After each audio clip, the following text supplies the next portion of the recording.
Saya Mas Alip tak goleki sampean. Piye Mm-mm. carane? Aku soalnya yo orang iso.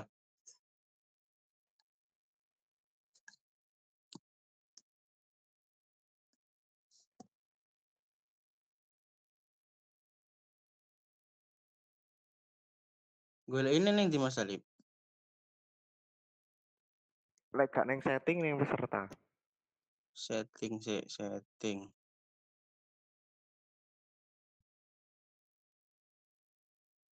Warna kulit, teks otomatis.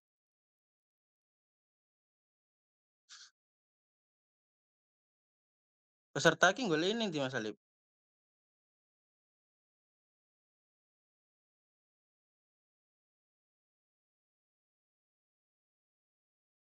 Peserta ini nganu, apa ono gambare wong iku lho. Wong akeh ki Gambare kaya iki lho, Mas, orang iki lho. gambare orang. Perjalanan, pesan dalam panggilan, bagikan layar, tampilkan teks, laporkan masalah, setelan, laporkan penyalahgunaan, kontrol penyelenggara iki boleh ya? Ah, ya, bener. Kontrol penyelenggara, pengelolaan penyelenggara, pengelolaan penyelenggara membagikan layarnya, mengirim pesan chat, kirim reaksi.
Halo Mas Salib,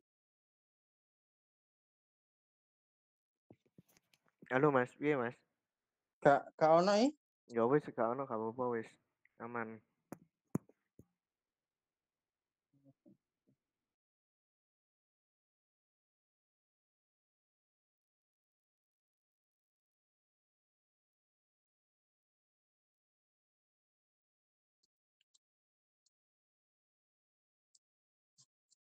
Mohon bersabar ya para peserta yang lain karena Mas Haji masih dalam perjalanan tadi sudah ya agak lambat dikit. Ini saya juga masih mau cari di katanya Mas Salib.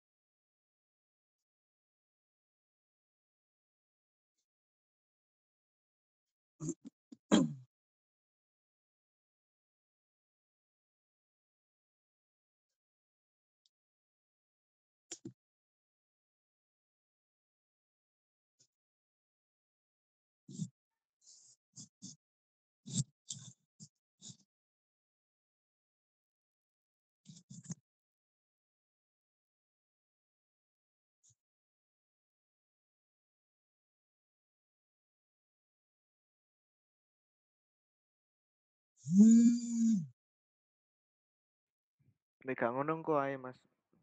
Engko pas apa jenenge pas pindah ngono iki wae tak gaweke. Siap. Oke. Siap Mas Ali. Coba saya tes lagi Mas Ali.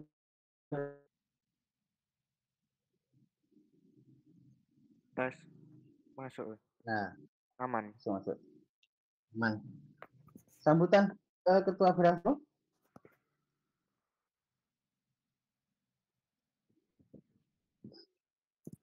Anggap lah wis diwakili ketua yayasan. Ya yayasan toh. Mau wonge nganu sih apa jenenge WA aku. Aku sih ning dalan Mas, aku rada lambat dikit ya.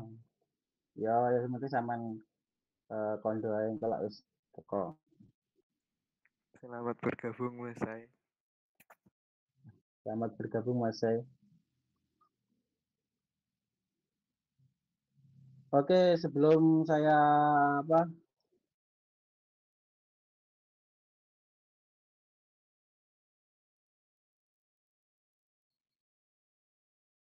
namanya Mas Haji, saya sapa dulu untuk semua peserta yang sudah hadir pada malam hari ini. Wah, lumayan banyak ya, alhamdulillah.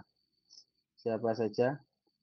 Ini ada Mas Aris Susianto, kemudian ada Mas Abdul Aziz, ada Mas Arta Rizky, ada Mas Kertapati, ada Mas Riko Arif, ada ini paling jauh ini paling jauh di Jawa Tengah ini, Mas Pras. Selamat bergabung. Nah, baru saja Mas Haji bergabung. Selamat datang Mas Haji. Kemudian ada Mas Sai dari selatan. Aku ya selatan tuh. Selamat bergabung semuanya yang sudah bergabung pada malam hari ini. Sebentar lagi kita akan memulai acara pada malam hari ini, ya. Sebelum itu saya ucapkan terima kasih sebanyak-banyaknya kepada para peserta yang sudah hadir, terutama yang pada malam hari ini sudah ikut untuk meramaikan dan juga untuk merenungi tentang Hari Jadi Banyuwangi dan juga memaknai seperti apa Hari Jadi Banyuwangi ini. Ya, kita sebagai anak-anak wong Banyuwangi, kita sebagai orang Banyuwangi, tentunya kita harus tahu. Sejarah tentang Banyuwangi itu seperti apa. Kalau bisa, kita bisa meneladani sesuatu leluhur-leluhur yang telah gugur mendahului kita. Nanti kita bersama-sama mendoakan arwah para leluhur dulu. Semoga para leluhur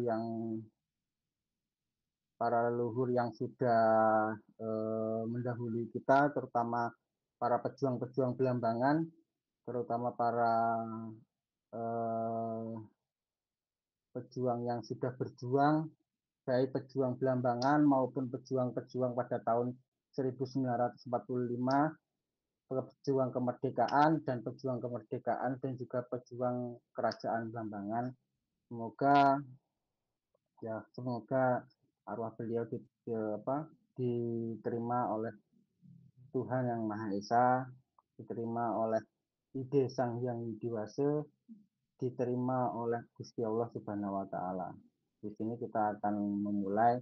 Kita tunggu Mas Haji kesediaannya dulu, nanti baru saya akan membuka acara pada malam hari ini. Tes Mas Haji.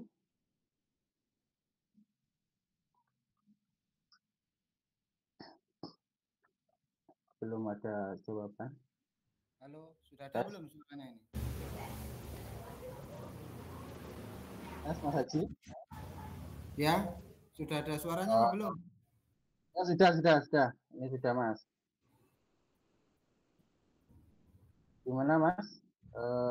Mau kita mulai sekarang atau masih nunggu sebentar? Ini jam jam berapa ini? Sudah telat 22.07. berapa menit ini tadi? Saya baru mendarat ini tadi.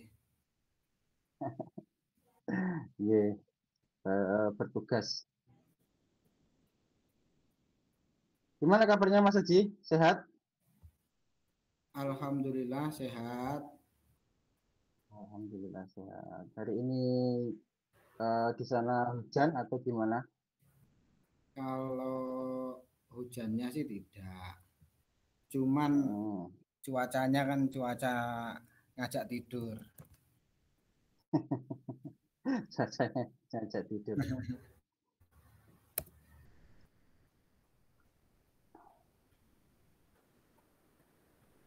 Gimana Mas? Sudah bisa dimulai? Sebentar, saya masih apa namanya menyesuaikan ini kayaknya kok. Oke Mas, oke. Baik. Nanti kalau sudah anu jenengan bilang aja. Ini juga saya masih nyari nyari-nyari tadi katanya Mas Haji apa Mas Alif ketua kita Mas ketua Bravo kita turun jadikan co-host ini gimana ini?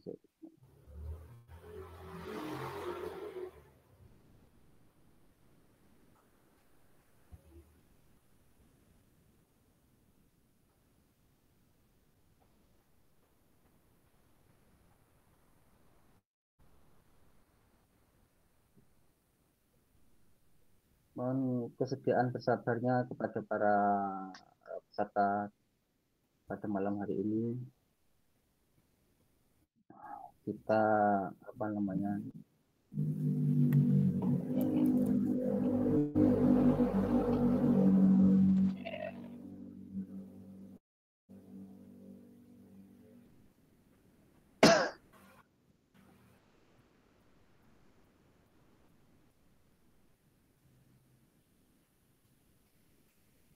dari manapun kita dan siapapun kita nanti setidaknya kita apa namanya berkirim doa lah untuk leluhur-leluhur kita karena bagaimanapun juga tanpa adanya leluhur-leluhur kita juga tidak akan mungkin ada di sini.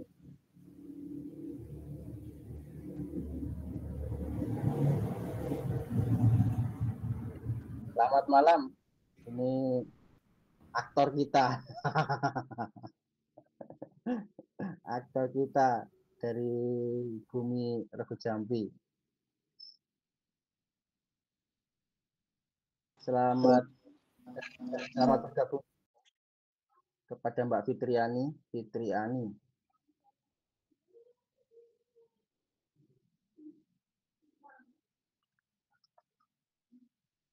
Ya, jadi saya ingatkan lagi bahwa pada malam hari ini adalah malam perenungan Hari Jadi Banyuwangi.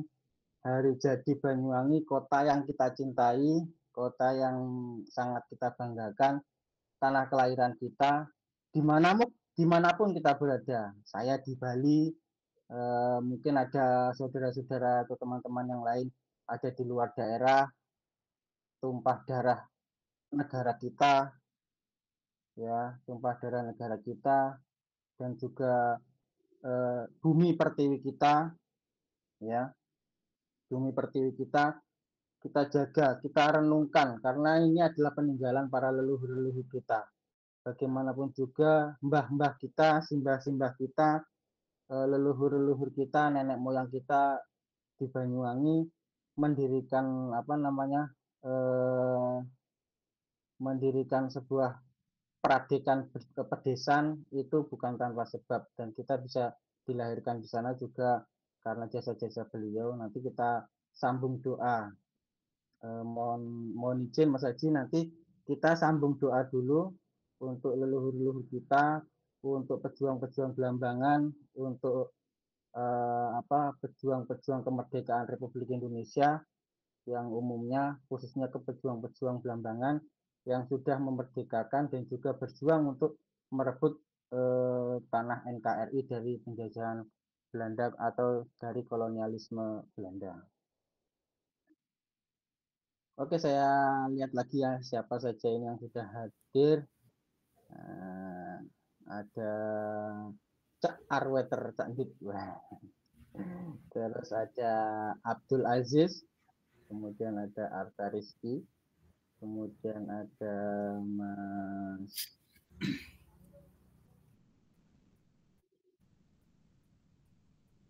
ya, bentar.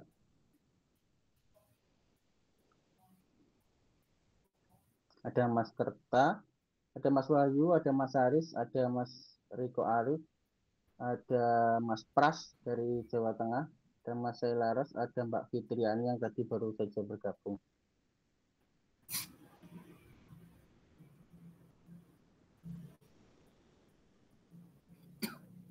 Monggo Mas Anang mungkin bisa di. Sudah Mas? Kalau Oke. mau dimulai monggo. Oh, ya.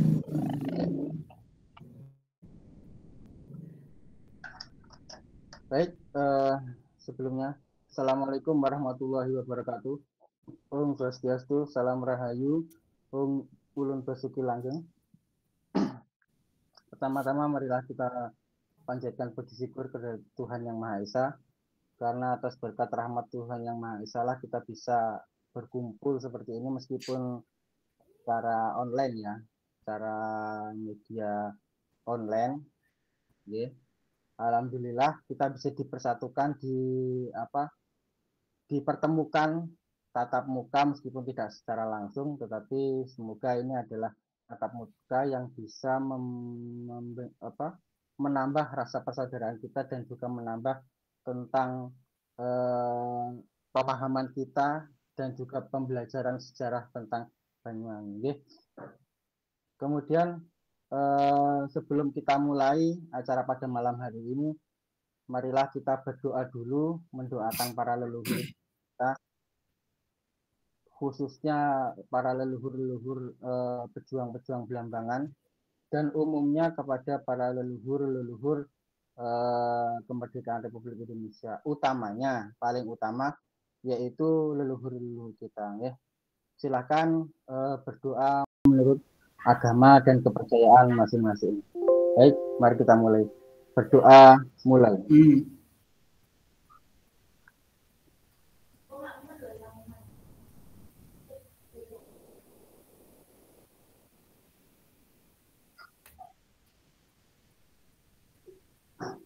Selesai. Baik, untuk acara yang selanjutnya yaitu sambutan Ketua Bravo yaitu Mas Alif. Kepada Mas Alif, waktu dan tempat saya persilakan. Oke, terima kasih Mas Anang. Assalamualaikum warahmatullahi wabarakatuh.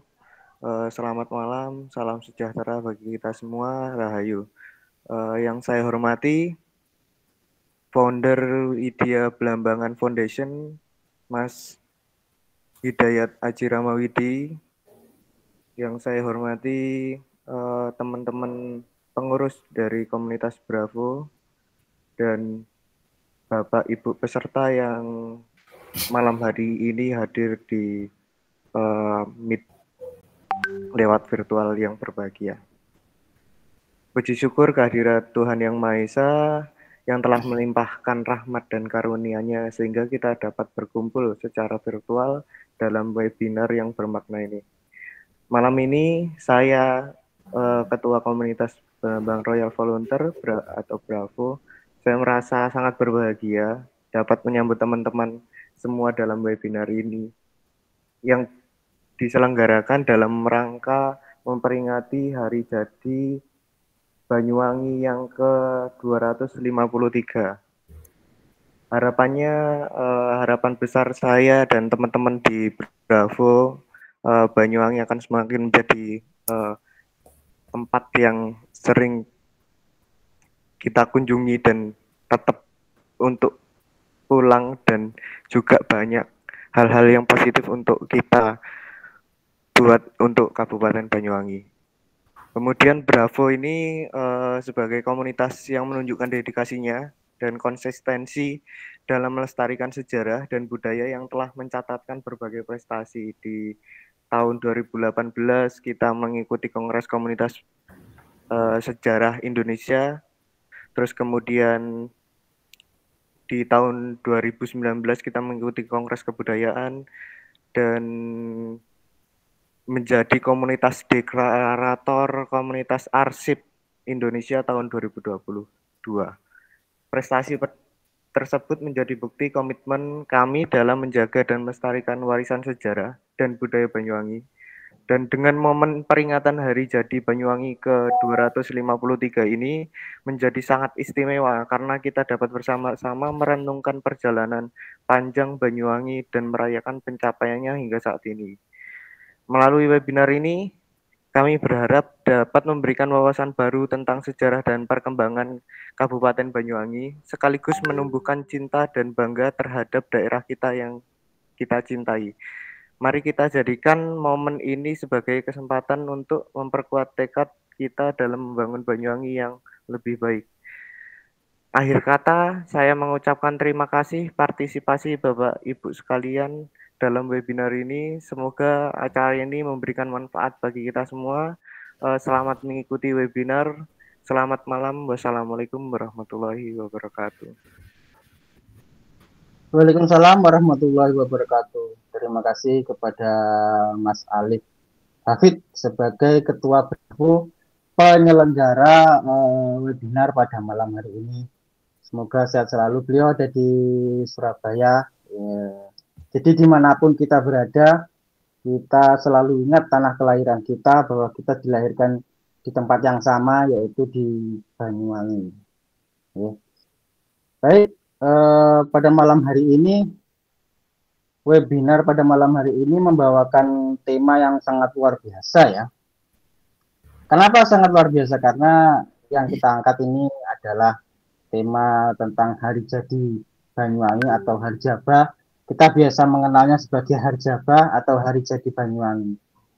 Tidak terasa sudah 253 tahun atau 2 abad setengah bahwa Banyuwangi ini sudah ada sebagai kabupaten. Jadi Hari Jadi Banyuwangi masih menjadi tema yang seksi untuk diperbincangkan, baik itu sejarah penetapannya, alasan pemilihannya dipilihnya tanggal tersebut, maupun gugatan dari yang kurang setuju dan ingin memberi alternatif tanggal-tanggal lain yang dianggap lebih tepat. Wah, ini sangat kontradiktif sekali ya, karena bagaimanapun juga, kenapa sih kok tanggal segitu? Kenapa kok yang ini? Ternyata nanti kita dengarkan sama narasumber seperti apa yang pemantik satu akan menjelaskan, ya. Terus apapun itu, Harjaba akan tetap penting untuk diperingati dan diingat bersama sebagai sebuah momen bersejarah yang dapat memupuk rasa cinta dan rasa bangga sebagai warga Banyuwangi. Luar biasa kan? Karena itu Belambangan Royal Volunteer atau disingkat Bravo serta Yayasan Widya Belambangan pun ngabab yang saat ini sudah menjadi ngabab ke-14. Ya. Tidak terasa ya, kita ngababnya sudah 14 dan ternyata kita ini sudah di penghujung tahun. Ya, seperti apa nanti misalnya, mari kita dengarkan dari pemantik satu, yaitu Mas Haji. Mas Haji, gimana? Oke, suara saya bisa didengar? Bisa, Mas. Assalamualaikum warahmatullahi wabarakatuh. Rahayu Jagat Belambangan. Rahayu Jagat Belambangan. Baik teman-teman semua yang ada di Banyuwangi ataupun di luar Banyuwangi yang bergabung di acara malam ini, tentu orang yang memiliki perhatian terhadap sejarah Banyuwangi. Maka dari itu saya ucapkan terima kasih semua atas perhatian panjenengan terhadap Harjaba yang sekarang sudah ke berapa ini? 300 berapa? 253. Ya, jadi karena komunitas Bravo itu sudah istiqomah, sudah konsisten mengadakan kegiatan-kegiatan yang berkaitan dengan sejarah, diantaranya telah disebutkan oleh Ketua Bravo tadi. Jadi malam ini kita lanjutkan dengan ngabab, webinar ngabab yang ke-14. Yang kami hormati Ketua Bravo, Bapak Ibu semua, teman-teman, Mas, Mbak, adik, kakak, juga saudara moderator. Di sini perkenankan saya Aji. Insya Allah kalau aktivis sejarah di Banyuwangi atau pegiat sejarah sudah tahu. Kalau yang belum tahu ya cari tahu. Jadi pada malam hari ini kita sekali lagi setiap tanggal 18 Desember kita bikin acara webinar tentang Harjaba. Apa itu Harjaba dan bagaimana tanggal tersebut dipilih menjadi sesuatu yang tetap menarik untuk dibahas setiap waktu, setiap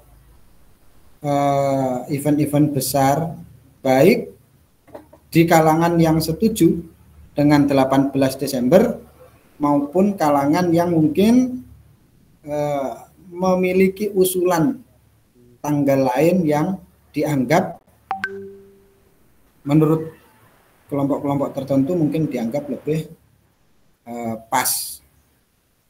Jadi pertama-tama saya akan menyebutkan ya beberapa usulan kenapa kok hari jadi itu akhirnya ditetapkan 18 Desember. Jadi teman-teman kira-kira secara garis besar itu ada 10 ya. Ada 10 tanggal yang pernah diusulkan sebagai Harjaba dengan berbagai alasan masing-masing. Kurang lebih ada 10. Tapi bagaimana itu nanti prosesnya sehingga dari yang 10 itu kemudian mengerucut menjadi 2 dan akhirnya 18 Desember lah yang dipilih tanggal-tanggal yang lain. Kira-kira seperti itu.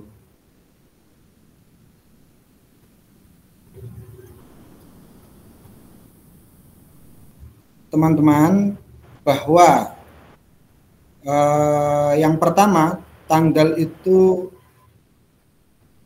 begini. Kita mengetahui sejarah, orang Banyuwangi mengetahui sejarah tentang Banyuwangi itu sendiri.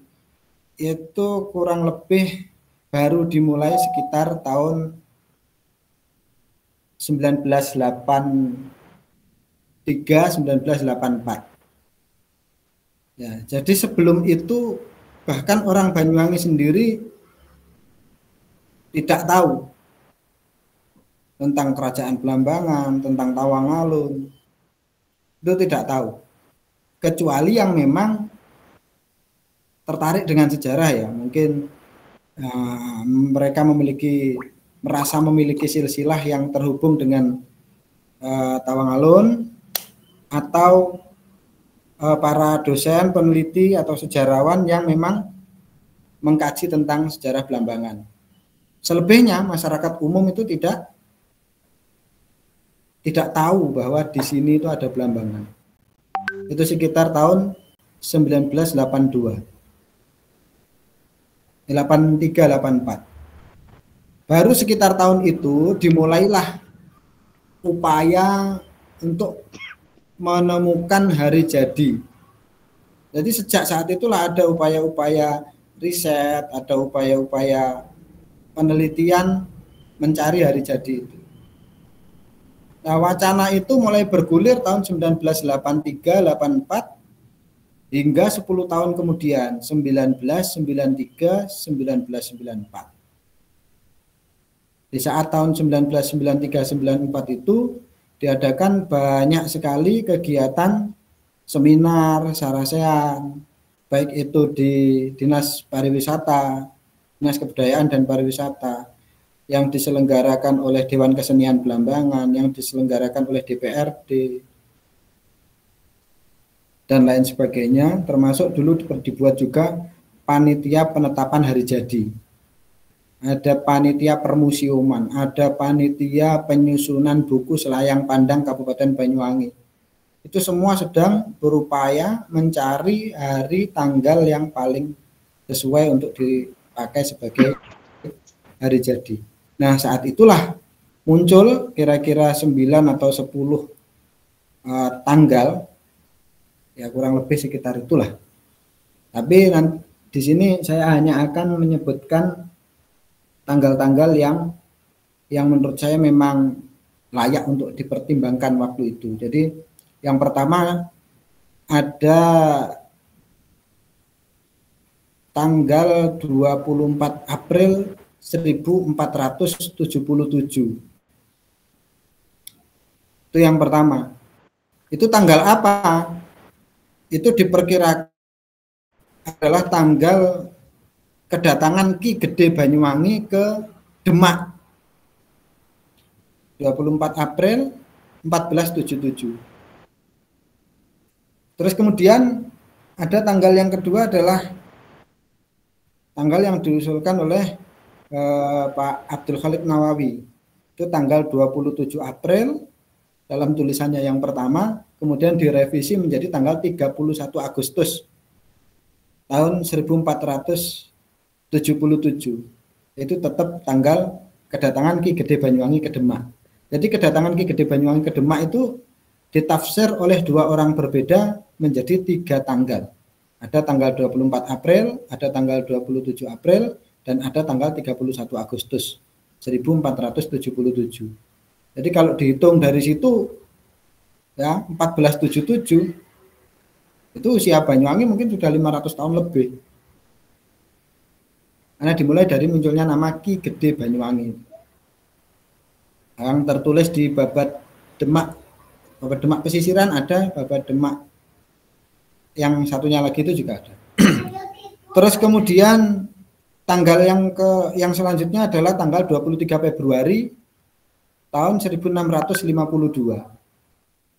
Ya, tanggal ini adalah tanggal yang disebutkan oleh Pak Samsubur dalam bukunya Sejarah Kerajaan Belambangan, itu sebagai tanggal kemerdekaan Kerajaan Belambangan dari penjajahan Mataram.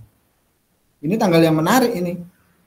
Ya, karena dalam Babat Tawang Alun disebutkan Prabu Tawang Alun mendeklarasikan kemerdekaan Belambangan dari Mataram. Ini poin yang menarik, tanggal ini. Menurut saya lebih menarik dari poin yang sebelumnya tadi. Terus yang ketiga adalah tanggal yang diusulkan oleh Pak Margana. Jadi Pak Margana itu mengusulkan 4 tanggal. Yang pertama usulannya Pak Margana itu 14 Desember 1767. Yaitu saat Bagus Anom Kalungkung ditetapkan sebagai Bupati Kasepuhan Belambangan Wetan yang pertama. Ini menarik karena pertama kali wilayah ujung timur Jawa yang disebut dengan yang sekarang kita kenal sebagai Banyuwangi ini punya bupati. Namanya Bagus Anom Kalungkung. Ini yang pertama kali. Jadi itu poin yang menarik juga ini. Kalau mau diambil bupati yang pertama ya ini. Karena sebelum itu adalah raja-raja. Ya bupati yang pertama ya ini. Tapi nama kabupatennya masih Kasepuhan Belambangan Wetan. Belum menjadi Kabupaten Banyuwangi. Itu kelemahannya untuk usulan ini. Terus kemudian ada usulan yang disampaikan oleh Dewan Harian Cabang Angkatan 45, para veteran-veteran Perang Kemerdekaan itu. Didukung oleh Dewan Kesenian Belambangan dan Panitia Hari Jadi. Ini sekitar tahun 95 itu, 93-94. Yaitu tanggal yang 18 Desember 1771. Tanggal yang berikutnya adalah tanggal 7 Desember 1773. Ini yang diusulkan oleh tim penulis buku Selayang Pandang dan tim permusiuman. Jadi mereka mengusulkan tanggal 7 Desember, yaitu apa ini? Yaitu tanggal pelantikan Mas Alit. Mas Alit kita tahu adalah bupati yang sekarang dianggap sebagai bupati pertama. Ya. Itu adalah tanggal 7 Desember. Tanggal rekomendasi pengangkatan penunjukan Mas Alit sebagai calon bupati, sebagai bupati. Terus usulan yang selanjutnya diusulkan tanggal 1 Februari oleh Pak Margana ini ya. 1 Februari 1774. Yaitu tanggal pelantikan. Kalau yang 7 Desember 73 tadi adalah tanggal resolusi pengangkatan Mas Alit. Nah, kalau 1 Februari 74 ini adalah tanggal pelantikan Mas Alit sebagai bupati. Ya. Selanjutnya adalah tanggal 24 Oktober 1774. Tanggal 24 Oktober 1774 itu dimuat dalam bukunya I. Made Sujana Nagari Tawon Madu. Itu sebagai tanggal pertama Kota Banyuwangi mulai ditempati sebagai ibu kota kabupaten. Tanggal 24 Oktober. Tafsir ini berbeda dengan yang diusulkan Pak Margana yang terakhir. Beliau mencatat tanggal 20 atau 21 November 1774. Jadi kalau I. Made Sujana mengusulkan 24 Oktober, kalau Pak Sri Margana mengusulkan tanggal 20-21 November 1774. Itu adalah hari pertama Kota Banyuwangi ditempati sebagai ibu kota kabupaten.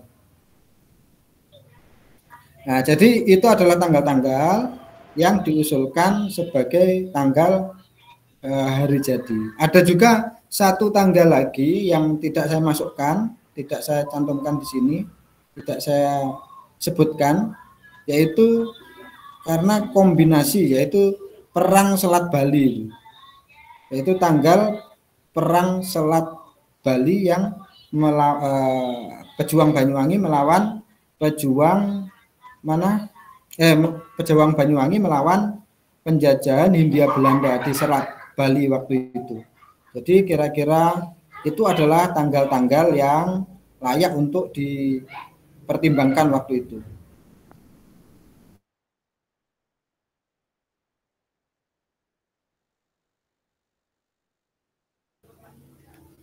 Jadi kira-kira itu yang mengenai tanggal-tanggal.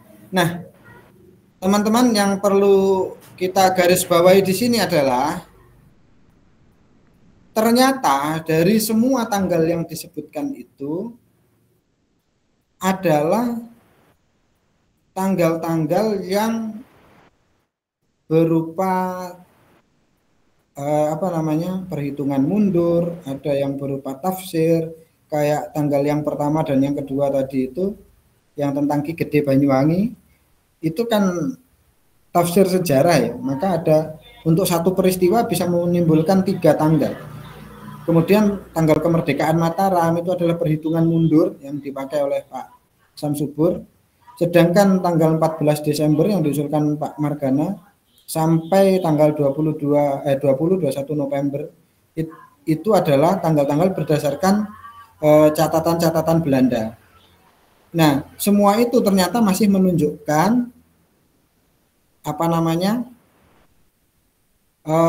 masa ketika wilayah ini belum bernama Kabupaten Banyuwangi. Jadi kalau seperti itu,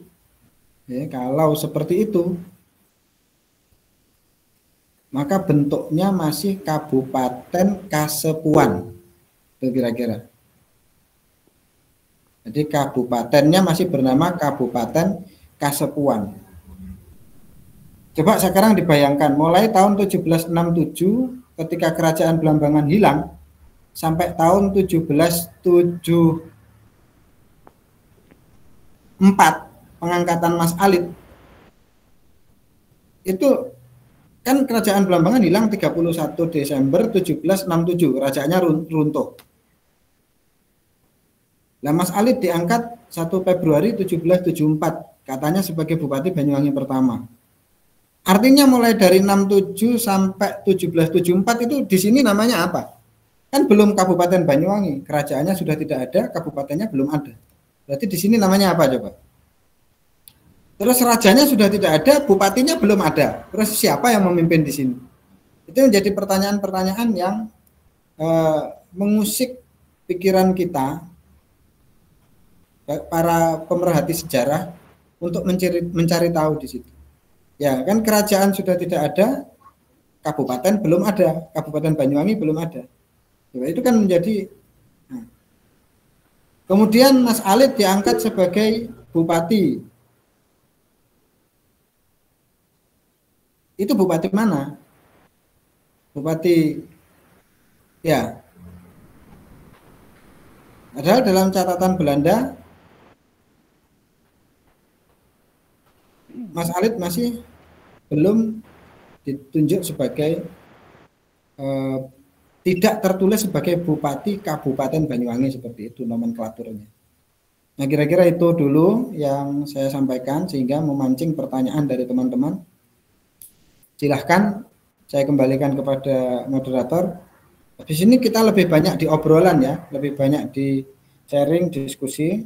Jadi saya tadi cuma memancing pikiran bagaimana tanggal-tanggal itu ternyata banyak, bukan hanya 18 Desember ini. Monggo, Mas Anang. Nah, terima kasih Mas Haji. Wah, suatu ilmu yang sangat luar biasa. Ternyata banyak sekali ya tanggal-tanggal yang apa namanya, yang ternyata diusulkan itu sebanyak 10 tanggal yang tadi sudah dijelaskan oleh Mas Haji, dari mulai 24 April, 23 Februari, sampai 14 Desember, 18 Desember, 7 Desember, sampai 1 Februari, sampai 24 Oktober 1774. Ternyata banyak sekali. Ini ternyata peserta kita sudah kabar Mas Haji. Ini lewat pesan di dalam ini. Pesan tak dalam. Mas Haji, ini ada pertanyaan dari Sematgen Digital ya. Sematgen Digital, beliau bertanya, seberapa mungkin harga 18 Desember itu bisa dirubah lagi Mas Haji? Bisa nggak gitu loh? Maka Mas Haji, saya kembalikan Mas Haji.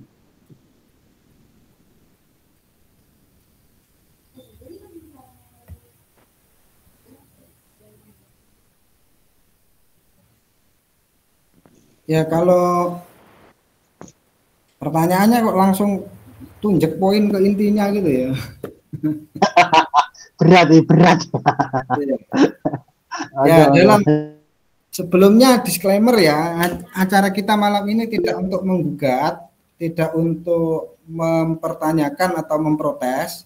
Jadi acara kita malam ini adalah saya berusaha menunjukkan tanggal-tanggal yang dulu pernah dimasukkan dalam pembahasan rapat-rapat di DPRD. Ya, diantaranya sebelum penetapan tanggal 18 itu. Jadi waktu itu tahun 93-94 itu usulan yang masuk sebanyak itu tanggal-tanggal itu. Sehingga akhirnya diputuskanlah 18 Desember. Kenapa? Karena dulu suasananya masih suasana Orde Baru ya. Jadi penguasa mutlak itu masih didominasi oleh militer, sehingga tanggal yang diambil itu tanggal yang paling heroik, tanggal yang memunculkan semangat perlawanan terhadap kolonialisme. Ya, akhirnya yang dipakai adalah tanggal 18 Desember. Tapi saya bersyukur, saya ini termasuk salah satu pendukung 18 Desember ya. Ya, saya jadi tidak bermaksud, saya tidak mengusulkan untuk perubahan itu atau memprotes tanggal ini sehingga mengusulkan tanggal yang lain, tidak. Ya kalau umpamanya mau nyari yang lebih tepat, ada tanggal-tanggal yang lebih tepat selain 18 Desember. Tapi saya tidak dalam rangka untuk itu. Saya dalam rangka ingin menunjukkan kepada saudara semua bahwa waktu itu ada banyak sekali tanggal yang diperbincangkan, diusulkan oleh berbagai pihak, berbagai elemen di Banyuwangi ini. Nah, 18 Desember itu menurut saya yang paling rasional dan sampai sekarang masih layak untuk dipertahankan. Kenapa? Karena nilai patriotismenya itu cocok diterapkan di mana-mana. Ada rasa cinta terhadap daerah kita Banyuwangi, ada rasa kebanggaan sebagai bangsa pejuang. anti kolonialisme itu cocok sekali. Gandrung Sewu itu ditampilkan perjuangan melawan Belanda tuh wah indah sekali. Bayangkan kalau yang ditampilkan itu adalah tanggal 21 November 1774 ketika ibu kota pindah. Ya, Mas Alit pindah dari Benculuk ke Banyuwangi dan VOC Skopov pindah dari Ulu Pangpan Muncar ke Banyuwangi. Coba kalau yang ditetapkan adalah tanggal 20-21 November. Itu terus dikoreografikan menjadi pentas seni Gandrung Sewu umpamanya. Itu apa yang mau ditampilkan? Orang boyongan itu, mindah-mindah barang dari, kan saya kurang bisa memahami bentuknya. Mungkin kalau teman-teman koreografer, teman-teman seniman bisa mengemas itu menjadi, tapi bayangkan kalau itu adalah 18 Desember, perjuangan, semangat heroisme, nah, nanti akan muncul rempek, akan muncul sayu wiwit, keren gitu. Ya, daerah lain itu melihat kita itu iri, karena wah, ya Banyuwangi itu semangat, nah gitunya ada. Coba kalau yang ditetapkan itu adalah tanggal kunjungan Ki Gede Banyuwangi ke Demak, itu terus bentuk format perayaannya apa? Masa orang ziarah gitu kan? Ya, orang jalan-jalan gitu, kunjungan ke daerah lain kan? Saya belum ketemu idenya kalau dibuat suatu perayaan itu konsepnya bagaimana itu belum ketemu. Untungnya kok 18 Desember gitu. Ya kan? Jadi saya mungkin termasuk yang ada di pihak setuju dengan 18 Desember. Ya tanggalnya mungkin memang kurang apa namanya? Kurang pas. Coba bayangkan begini loh. Kerajaannya itu hilang 31 Maret 1767. Ya. Kota Banyuwangi baru resmi ditempati 21 November 1774. Lah kok bisa hari jadinya 18 Desember 1771? Lah kabupatennya aja loh belum ada. Ya mungkin kelemahannya di situ. Tapi tanggal ini dipilih itu saya sudah bersyukur sekali. Ya, kalau secara sejarah mungkin kurang mengena, tapi tanggal ini menurut saya masih layak untuk dipertahankan. Ya, jadi saya tidak dalam rangka mengusulkan untuk perubahan, tidak. Yang komunitas lain, kelompok-kelompok lain banyak yang mengusulkan untuk perubahan, saya tahu. Tapi saya tidak sedang bersama kelompok-kelompok itu mungkin. Ya, kira-kira seperti itu ya. Pak Smart Green, saya tahu beliau sangat konsen di bidang pendidikan, maka pertanyaannya seperti ini layak untuk diacungi jempol. Terima kasih Pak Smart Gen gitu cara Bali ini Smart Gen gitu. Pintar aja. Kayaknya tadi ada yang angkat tangan juga tadi. Ada. Ini Mas Pras dari Jawa Tengah, dari Kesultanan Surakarta Hadiningrat. Monggo Mas Pras dihidupkan juga biar tahu orang-orang Banyuwangi kan itu orang Banyuwangi asli apa abal-abal. Apa mukanya ditampilkan sama suaranya di Ya, izin ini baru di ruangan kamar jadi belum bisa nampilin video, langsung aja ini saya tanya sama Mas Aji, saya tertarik dengan pendapat Mas Aji tadi yang sangat akademis menurut saya pribadi, sangat akademis sekali. Nah, Mas Aji, ini pertanyaan saya cukup satu aja Mas Aji yang sederhana.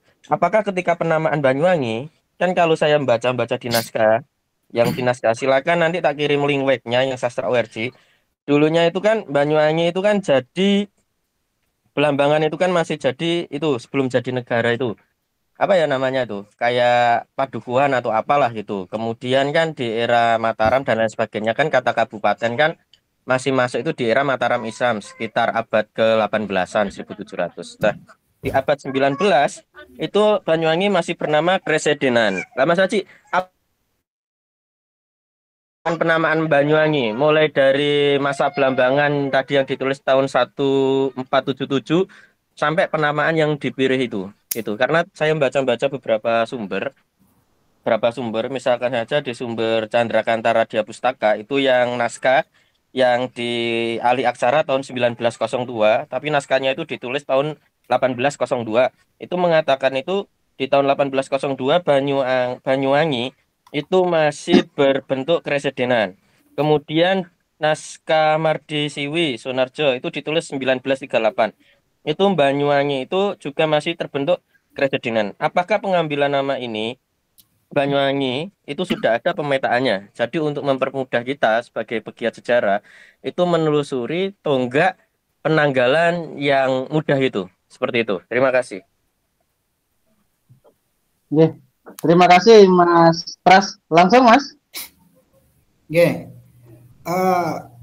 Sejauh yang pernah kami lakukan untuk mencari asal-usul nama, yang pertama-tama itu kita di sini menyebut wilayah ini adalah apa namanya? Ya, ada kan apa namanya? Asal-usul suatu tempat itu ada yang bermula dari suatu desa kemudian kemudian menjadi desa kuat yang disebut dengan Karaman itu, terus kemudian menjadi kumpulan beberapa keramaan menjadi watek atau watek gitu. Terus kemudian menjadi semakin besar lagi sehingga menjadi kabupaten, kemudian membesar lagi kalau bisa mengalahkan daerah lain sampai akhirnya menjadi negara atau kerajaan. Nah, Banyuwangi Blambangan menurut saya itu berasal dari sebuah desa kecil itu, ya, Keramaan, yang kemudian berjasa dalam membantu ketika Prabu Jayanegara mengalahkan ini sisa-sisa dari Lamajang Tigang Juru. Maka Prabu Jayanegara tahun 1316 dalam Prasasti Jayanegara II disebutkan memberikan hak sima kepada para rama di Malambangan. Jadi yang diberikan sima itu bukan satu desa karena disebut para rama. Berarti ada beberapa rama. Artinya waktu itu Malambangan ini bukan satu keramaan, tapi ada beberapa rama. Terus kemudian itu statusnya masih beberapa rama. Lalu kumpulan beberapa desa. Dulu itu namanya kan watek atau watek. Saya nggak bisa bacanya ini. Saya hanya membaca lihat tulisannya. Jadi tulisannya watek. Itu kemudian pada tahun 1352 watek ini menjadi kadipaten. Ya. Dari mana? Kita melihatnya dari Babad Dalem yang menyebutkan bahwa putra-putra Sri Soma Kepagisan 4 orang itu diangkat sebagai adipati di Pasuruan, di Blambangan, di Bali, dan di Sumbawa. Nah, di situ di Blambangan mulai disebut sebagai adipati. Berarti ada kadipaten Blambangan mulai muncul di situ. Sehingga negara Kertagama itu menyebut bahwa ketika Hayam Wuruk berkunjung ke Panarukan, datanglah para adipati, salah satunya adalah dari Balumbungan. Ya, itu adalah Blambangan ini. Terus kemudian itu 1352. Nah, dari situ 1352 itu berarti Blambangan itu ada di bawah Majapahit. Menjadi bagian dari negara kesatuan kerajaan Majapahit. Baru ketika kerajaan Majapahit runtuh 1478, itu semua wilayah Majapahit merdeka. Salah satunya Blambangan menjadi kerajaan. Ya, raja pertamanya adalah Mas Sembar, kedudukannya di Kuta Sembara yang sekarang menjadi Semboro di Jember. Jadi jangan menganggap Blambangan itu hanya Banyuwangi, itu akan mengecilkan cerita atau sejarah Blambangan itu sendiri. Blambangan itu bukan hanya Banyuwangi, walaupun sisa terakhirnya adalah di Banyuwangi, tapi Blambangan itu bukan hanya Banyuwangi. Jadi urutannya seperti itu. Dari 1352, 1478 sampai akhirnya kemudian menjadi kerajaan 1478. Nah, kerajaan dikalahkan oleh VOC 1767. Jadi statusnya kerajaan Blambangan itu dari 1352 sampai 1767. Berapa ratus tahun? Ya, usia kerajaan Blambangan itu lebih panjang daripada kerajaan Majapahit itu sendiri. 67 itu dihancurkan oleh VOC, ya, dan kemudian Mas Alid dijadikan bupati itu 1 Februari 1774. Dari 1767 sampai 1774 itu namanya apa? Itu pertanyaan saya untuk hadirin semua. Nah, kemudian saya tambahkan di sini. Tahun 1774 Mas Alid jadi bupati di Kota Banyuwangi. Tapi nama kabupatennya itu masih Kabupaten Kasepuan Blambangan Wetan atau Kabupaten Kasepuan atau Kabupaten Blambangan gitu, Dok. Loh, kabupatennya ternyata belum Kabupaten Banyuwangi loh. 1774 itu. Ya, jadi uraian tahun-tahun kronologinya seperti itu. Ya, bisa dipahami kira-kira uraian tahun demi tahunnya seperti itu. Itu hasil dari pencarian saya semuanya dari awal sampai akhir kira-kira seperti itu. Ya, Mas Anang. Nggih. Nyuwun ngapunten Mas Pras. Mungkin benar apa salah saya pertanyaan yang jenengan tadi ya. Saya uraikan lagi. Ngapunten Mas Haji, tadi kan yang ditanyakan apakah penamaan Banyuwangi itu sudah ada dan pemetaannya itu mungkin maksudnya Mas Pras itu nama Banyuwangi itu loh, itu kok bisa diambil nama Banyuwangi itu dari mana dan sumbernya dari mana? Itu kan bisa diambil seperti itu. Tadi saya baru menjawab tentang pemetaan kronologinya ya. Kalau masalah nama itu begini kira-kira uraiannya itu begini. Jadi ketika Blambangan itu kan perang terus kan. Ketika dijajah VOC 1767 itu perang yang pertama itu perang Kaba-Kaba 1767, dilanjutkan perang Wilis 6768. Ya, terus bupati selanjutnya Sutanegara itu hampir melakukan perlawanan tapi sudah kebongkar karena ada pengkhianatan. Sutanegara dibuang ke Sri Lanka. Terus kemudian diangkatlah Kertanegara, muncul perlawanan Rempet 1771 yang disebut dengan Perang Bayu. Saya tidak pernah mengatakan Perang Puputan, saya sebut Perang Bayu. Ya. Terus setelah Perang Rempet itu kemudian Perang Rempet itu Rempet meninggal, muncul Jagalara 1772, dilanjutkan Sayuwiwit dan Kebunda 1773. Itu perang terus. Akhirnya VOC akhirnya masyarakat Banyuwangi waktu itu terus melakukan ruatan. Ya, ruatan yang dipakai itu adalah ruatan Sudamala agar bencana yang berkepanjangan di ujung timur Jawa ini selesai. Ya, ruatan Sudamala, kemudian lanjutannya adalah Lontar Sri Tanjung atau Kidung Sri Tanjung itu kan juga bagian dari ruatan muncul sekitar, bukan cerita itu dibuat tahun segitu, enggak.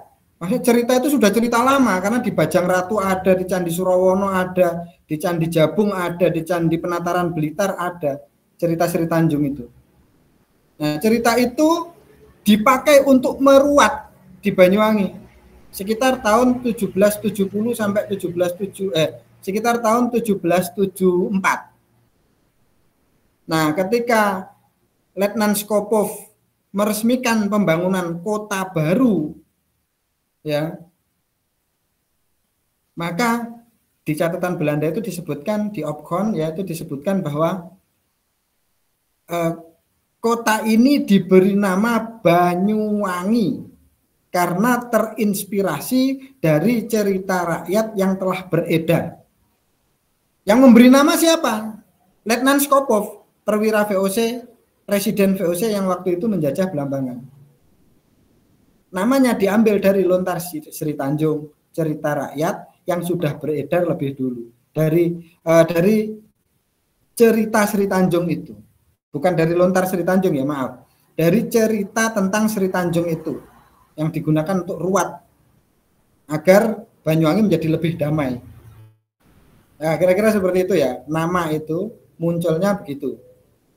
Ya, jadi kalau ditanya siapa yang memberi nama ya Skopov. Mau nggak mau diakui atau tidak ya Skopov. Ya, bukan Sri Tanjung. Yang memberi nama itu bukan Sidopekso ketika membunuh istrinya terus kemudian darahnya airnya disuwangi terus dikasih nama Banyuwangi, ya, itu kan drama terus kita tepuk tangan. Bukan itu. Ya, nama itu munculnya adalah diberi nama oleh Skopov yang mengambil dari cerita rakyat yang sudah beredar. Karena waktu itu rakyat udah capek dengan perang dan melakukan ruatan. Dan memang setelah itu nyaris tidak ada perang besar lagi. Munculnya perang-perang kecil, perangnya Mas Randil, perangnya Mas Sekar, perangnya Pangeran Singo, perangnya Brengos Prada. Itu masih perang-perang tapi dalam skala yang lebih kecil. Kira-kira seperti itu ya, Mas. Mas tertangkap ya, Mas Pras ya. Ya, tadi sudah keluar Mas Prasnya. Ini ada jauh dari Rogo Jampi. Monggo Mas. Rogo Jampi. Arweter Cangdut. Rogo Jampi dengan Jawa Tengah jauh Rogo Jampi ya. Jauh Rogo Jampi, Mas. Jauh Rogo Jampi. Monggo Mas Arweter, silakan. Terima kasih sedaya derek. Selamat hari dadi ini Banyuwangi hang kaping 253. Sakat mau sing disinggung bloko kadung kisah sithik-sithik kami basa Banyuwangi atau basa Osingan lah ketiku. Soalnya basa Osing zaman saiki koyoke meneng basa Osing. Kanggo dulur kabeh wis gabung nang kene, salam kenal teko isun. Muga-muga riko kabeh jeneng kopine seneng atine. Mas Haji, Mas Anang, lan kanca-kanca kabeh kesuwun wis kecaruk maning nang kene. Biasane kecaruk langsung kecaruk adep-adepan, saiki adep-adepan nggone taran iki nang HP biyen. Iku mau wis menyinggung bab Banyuwangi, bab tanggale 18 Desember isun ya sepakat kadung tanggal iku ditentukan hari dadi Banyuwangi. Tapi kok apa kok hing didadekaken hari dadi Kasepuhan Blambangan ya tanggal 18 Desember. Iku saking intermezzo. Ketika Mas Haji, Mas Anang iki mau ngebahas tentang paran iku mau Ki Gedhe Banyuwangi. Kira-kira Ki Gedhe Banyuwangi iki kok diarani Ki Gedhe Banyuwangi apa ana hubungane ambi cerita ngruwat iku mau kira-kira. Lan Ki Gedhe Banyuwangi iki isun iku duwe arsip iku cuma sithik bae. Hang Sunurwi infone murite teko sesi Jenar ta kelendi ta wis. Terus kira-kira Ki Gedhe Banyuwangi iki sapa sih sakjane selain murite sesi Jenar infone sih. Terus kok arane kok Gedhe Banyuwangi? Berarti Ki Gedhe Banyuwangi aran hang sadurunge ana Banyuwangi yang saiki. Mungkin sadurunge onone para mau lontar Sri Tanjung mau mungkin gitu tah kelendi kira-kira.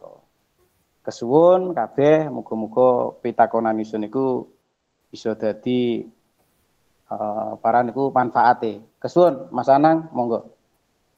Nggih, kesuwun biar Karyado Rogo Jampi kae. Kira-kira kenapa Mas dinamakan Ki Gedhe Banyuwangi itu? Lalu siapa sebenarnya Ki Gedhe Banyuwangi itu? Kok muncul nama Ki Gedhe Banyuwangi? Artinya nama Banyuwangi ku wis ana sedurunge Kang Winarah wis. Gedhe ku ya ora Mas. Monggo Mas Haji. Nggih. Bisa nangkap iso. Tentang nama Ki Gedhe Banyuwangi tadi jangan dihubungkan dengan proses ruwat Sri Tanjung ini tadi ya. Karena nama Ki Gedhe Banyuwangi tadi kan saya sudah bilang itu tahun 1400 berapa tadi 1477. Ya, sedangkan proses ruwatan itu tadi baru dilaksanakan oleh masyarakat Banyuwangi itu tahun 1774. Jadi 300 tahun sendiri jedanya. Jadi enggak ada hubungannya antara nama Ki Gedhe Banyuwangi dengan ruwatan Sri Tanjung tahun 1774. Itu yang pertama. Terus yang kedua, siapa sih sebenarnya Ki Gede Banyuwangi, kok disebut Ki Gede Banyuwangi? Ya untung disebut Ki Gede Banyuwangi daripada Ki Gede yang lain ya. Jadi untungnya disebut Ki Gede Banyuwangi. Senyummu kok penuh makna Mas Anang. Jadi Dalam. nama Ki Gede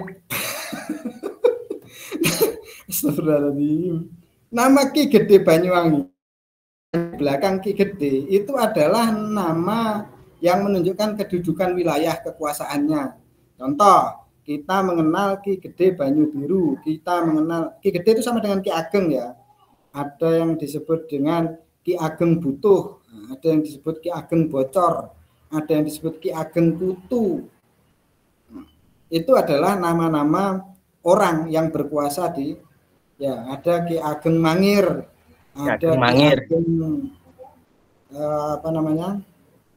dan lain sebagainya.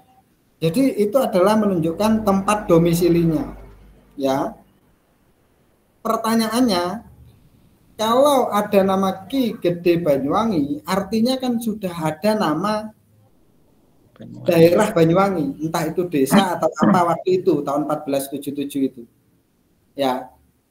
Di satu sisi kita itu akan sebagai orang Banyuwangi mungkin akan mengait-ngaitkan, wah ini berarti Ki Gede Banyuwangi ini penguasa wilayah Banyuwangi gitu. Tapi ternyata ini maaf sekali ini orang Banyuwangi ya, maaf sekali. Kalau kita baca babat Pengging atau babat Pajang itu, yang menceritakan tentang Mas Kerebet berguru itu. Jadi murid-muridnya Hadratus Syekh Siti Jenar ini, murid-muridnya Sunan Kajenar atau Syekh Lemah Abang ini, itu disebutnya adalah Ki Ageng ini, Ki Ageng ini, Ki Ageng ini, Ki Ageng ini, semuanya itu ada di Jawa Tengah. Ya, termasuk di sana itu juga ada nama Banyuwangi. Bisa dipahami ya? Yeah. Jangan-jangan kita selama ini terlalu pede. Banyuwangi yang dimaksud itu adalah kita. Ya, kan ada Ki Ageng Butuh, Ki Ageng Banyu Biru, Ki Ageng yang lain-lain itu, Ki Ageng Pengging, itu semua yang dalam rangkaian yang disebutkan dalam paragrafnya babat itu adalah daerah-daerah di sekitar Karanganyar, terus daerah-daerah sekitar itu, daerah Surakarta, daerah Pengging, daerah. Jangan-jangan Banyuwangi yang dimaksud itu Banyuwangi yang di sana. Jadi kita selama ini terlalu pede, terlalu gitu loh. Ya saya cuma membuka sedikit wawasan ya, bukan berarti saya mengatakan bahwa berarti bukan Banyuwangi kita di sini. Ya belum tentu juga, bisa jadi kita salah. Bisa jadi. Ya jadi jangan-jangan kepedean kita itu. Atau mungkin memang benar Banyuwangi itu adalah kita. Cuma tanggalnya juga masih tafsir, masih diperdebatkan. Karena satu peristiwa kedatangan Ki Gede Banyuwangi ke Demak ternyata meningkat tanggal yang berbeda. Ya, tuh. Jadi kira-kira seperti itu ya tentang Ki Gede Banyuwangi. Apakah beliau memang murid Syekh Siti Jenar? Benar. Apakah beliau adalah pemimpin di Banyuwangi? Benar. Apakah Banyuwanginya itu adalah Banyuwangi kita? Belum tentu benar. Kira-kira seperti itu. Yeah. Terima kasih Mas Haji. Mungkin ada lagi yang mau bertanya, kita ngobrol-ngobrol santai saja sambil terima kasih Cak Andit. Kita ngobrol-ngobrol santai, monggo siapa yang mau. Ada pertanyaan di anu? Gimana Mas? Ada pertanyaan di ngeset di anu ya? Oh, di bentar, coba saya lihat dulu. Ada enggak? Oh, enggak ada, Mas. Nah, tadi lihat ada pertanyaan tuh di mana ya? Oh, ada yang japri saya. Maaf. Ada yang japri di WA. Mas Haji, saya mau tanya sejarahnya Tawangalun di Benculuk. Oh, nggih. Tawangalun tidak di Benculuk, nggih. Ini pertanyaannya. Karena tadi saya menyebutkan bahwa Mas Alit pindah dari Benculuk ke Banyuwangi kota. Jadi bukan Tawangalun di Benculuk, bukan. Tawangalun itu di Macan Putih. Sekarang masuk Kabat. Ya, wilayahnya mencakup Macan Putih dan Gombolirang. Jadi bukan di Benculuk. Yang di Benculuk itu Mas Alit pertama dilantik 1 Februari 1774 itu di Lupampang Muncar. Kemudian dia berkedudukan di Istana Bupati atau rumah kediaman Bupati itu di Benculuk. Ya, beda ya. Beda itu. Tawangalun itu tahun 1652 kalau nggak salah sampai 1691, sedangkan Mas Alit itu 1774.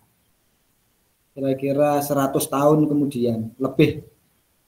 Ya, kira-kira seperti itu tentang pertanyaan tentang Tawangalun di Benculuk. Tawangalun tidak pernah berkedudukan di Benculuk. Terima kasih. Oke, ini ada Mas Rudi. Ini jauh sekali nih dari Gabiran. Lan di Gabiran Mas Rudi. Saya itu selalu dreget kalau Mas Rudi. Assalamualaikum warahmatullahi wabarakatuh. Sugeng dalu rahayu sedaya. Nah, ini mau tanya Mas Aji, kan di Gresik itu juga ada nama desa atau kota ya? Di desa di sana juga ada Banyuwangi gitu. Nah, yang saya tanyakan I Gede itu berasal dari mana? Itu saja sudah. Terima kasih.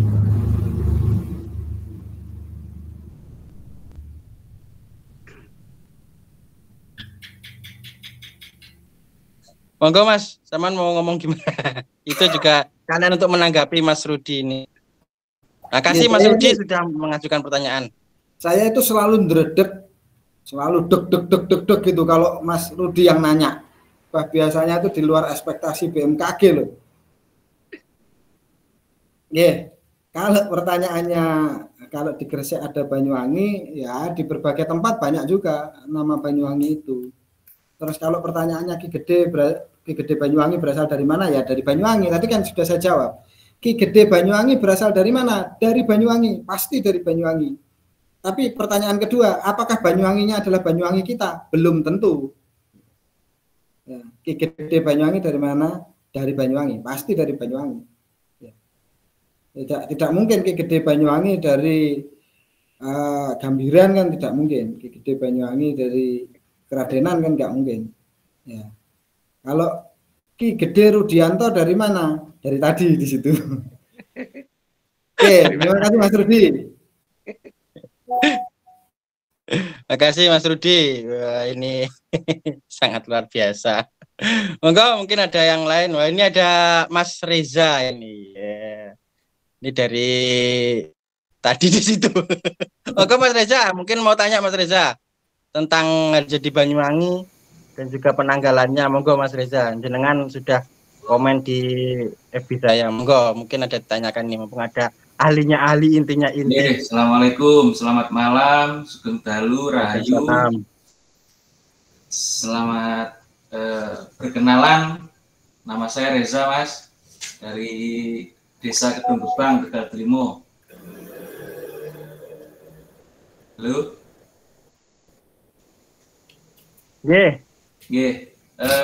Saya mau tanya aja kepada Mas Aji. Salam kenal Mas Aji. Mas Reza. Tadi dikatakan bahwasanya ibu kota pernah berada di Benculuk, Mas Aji. Ada nggak kaitannya dengan petilasan yang ada di Sraten, Mas? Petilasan yang Prabu Tawangalun juga ada seperti kayak sumber mata air di situ juga, terus baratnya lagi ada makam lagi. Nah, itu ada nggak kaitannya yang ada di situ? Terima kasih, mungkin itu saja Mas Haji. Terima kasih Mas Reza. Wah, pertanyaan luar biasa ini, sangat-sangat luar biasa. Kenapa moderator dan ketua Bravo ini senyum-senyum? Ini Aku curiga ini. Enggak, pertanyaannya sangat luar biasa loh Mas. Apa ada petilasan di Seraten? Saya kan juga penasaran, saya juga belum pernah ke sana kan. Saya juga belum ke sana. Mungkin Ketua Bravo juga belum pernah ke sana kan gitu. Enggak dijawab Mas Haji, kenapa apakah ada hubungannya dengan petilasan Gusti Prabu Tawangalun di Seraten? Karena di sana juga ada petirtannya, juga ada apa namanya makamnya gitu. Monggo Mas Haji, terima kasih. Mana Mas Agung tadi? Paling orangnya ketawa-ketawa juga ini. Karena saya biasa di luar dan mendapat pertanyaan yang luar biasa. Oke, baik Mas Reza. Tentang Prabu Tawangalun yang ada di petilasan ya. Prabu Tawangalun yang ada di... Mas Reza ini dari mana? Dari Kedung Gebang, Tegal Delimo, Mas Haji. Oh, nggih. Dari Tegal Delimo.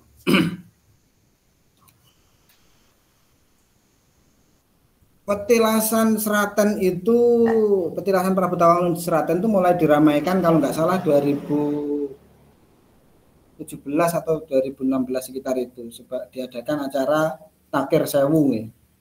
Terus kemudian rame sampai hari ini. Insya Allah saya selalu hadir setiap tahun di lokasi itu sebagai penonton ya, karena saya ikut senang ada petilasan yang dekat daripada jauh kan, untung ada yang dekat. Kalau nanti ada petilasan lain lagi yang lebih dekat mungkin di Celuring atau di Kaliboyo gitu kan, saya lebih dekat lagi. Itu yang pertama. Jadi saya senang kalau ada petilasan yang lebih dekat.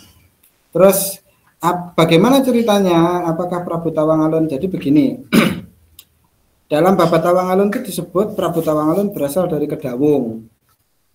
Nah, Kedawung itu di mana? Itu akan menjadi perdebatan dari semua warga Kedawung. Ya, menurut orang Alian, Kedawung yang dimaksud itu adalah Kedawung Alian. Menurut orang Seraten, Kedawung yang dimaksud itu adalah Kedawung Sidodadi Seraten. Menurut orang Pondok Nongko, yang dimaksud Kedawung itu adalah Kedawung Pondok Nongko. Dan ada juga Kedawung di daerah Licin. Jadi di Banyuwangi sendiri itu kalau nggak salah ada 5 titik yang disebut dengan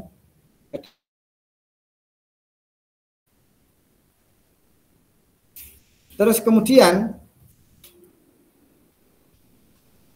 dari 5 Kedawung itu mana Kedawung yang teridentifikasi paling benar gitu. Ya, jadi karena Kedawung itu adalah ibu kota dan kota itu mestinya memiliki sebuah benteng, maka saya akan mencarinya dalam peta-peta kuno di mana tempat yang bernama Kota Kedawung. Ya, bukan dusun Kedawung, bukan desa Kedawung. Ternyata saya ketemu peta lama yang menyebutkan dengan Kota Kedawung, dan ini bukan pendapat saya saja, ini sudah ditafsir oleh para peneliti terdahulu, termasuk peneliti dari Belanda atau dari mana itu, dari Eropa pokoknya, ya lupa saya, Belanda atau Inggris. Jadi Kedawung yang lebih bisa dipertanggungjawabkan itu letaknya ada di Kota Kedawung gitu namanya, di Paleran Umbulsari Jember.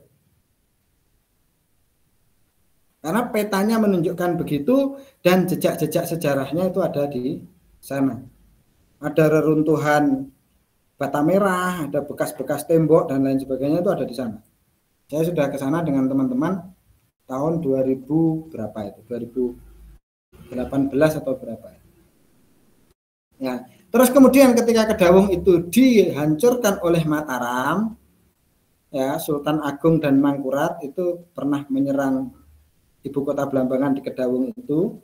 Akhirnya Tawangalun 1, jadi Prabu Tawangalun itu ada 2. Yang satu disebut Prabu Tawangalun, yang satu disebut Susuhunan Tawangalun. Jadi ada 2 itu.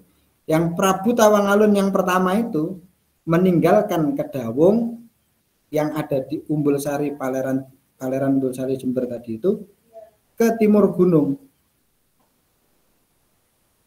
Nah, dari situlah muncul kemudian kedawung-kedawung baru yang orang-orang pindah dari sana. Seperti yang kita lihat sekarang tahun 90-an ketika orang Banyuwangi trans ke Lampung. Nah, orang Jawa trans ke Lampung. Di sana membangun desa yang diberi nama sama dengan desanya di sini di Jawa. Nah, seperti itu terjadi waktu itu. Nah, kira-kira seperti itu. Ya, jadi bagaimana kedawung-kedawung di Banyuwangi itu muncul adalah migrasi orang-orang dari kedawung lama yang ada di Paleran, Umbul Sari, Jember itu tadi. Kira-kira seperti itu nggih. Bisa diterima lah, bisa dipahami. Ya, terus bukti di Seraten ada makam Mbah Gite, ada mata air di sawah itu yang disebut Sendang Tawangalun atau Sendang Kedawung itu mungkin adalah bagian dari proses perpindahan itu tadi. Ya. Apakah Prabu Tawangalun datang ke situ? Ya, kita belum bisa membuktikan. Ya, ke Kedawung mana? Soalnya di Banyuwangi sendiri kalau nggak salah ada 5 titik yang bernama Kedawung. Tuh. Cak Ndut langsung jadinya dimekarkan tuh. Jadi ada 5 Kedawung di Banyuwangi. Yang mana yang benar? Belum pernah dilakukan riset sama sekali. Ya, kalau mau dilakukan riset, ayo. Kapan-kapan kita jalan-jalan, riset selfie lah. Siap, Mas. Kira-kira itu ya. Monggo Mas Anang. Terima kasih. Terima kasih Mas Reza. Terus terima kasih juga untuk penjelasannya dari Mas Haji. Ini ada kotak kaleng di dalam ya. Selamat malam. Setelah menjadi nama Belambangan Kasepuhan, apakah langsung menjadi nama Kabupaten Banyuwangi? Apakah ada nama Tirta Ganda setelah Mas Alit dilantik dan Boyongan? Serta tahun berapa tepatnya nama Banyuwangi itu ditetapkan? Wah, ini mungkin agak lambat dan baru bergabung, Mas. Monggo, Mas Haji. Mas Riko ya. Ya, Mas Riko. Mas Riko itu termasuk manusia sejarah. Kenapa? Karena apa definisi sejarah itu? Sejarah itu kan ditandai dengan ketika manusia sudah mengenal tulis-menulis. Jadi Mas Riko bertanya dengan tulisan, berarti beliau itu manusia sejarah. Kalau yang bertanya lisan, itu kan budayanya masih tutur. Itu adalah manusia-manusia prasejarah. Ini tadi adalah pertanyaan Mas Riko, ini pertanyaan manusia sejarah. Bercanda. Purba berarti. Iya kan, memang dalam ilmu sejarah seperti itu. Iya. Sejarah dengan prasejarah itu adalah ketika manusia sudah mengenal tulisan. Ini karena pertanyaan dengan tulisan, berarti beliau adalah manusia sejarah. Yang lain tadi mungkin manusia prasejarah. Saya menjawabnya juga dengan metode prasejarah.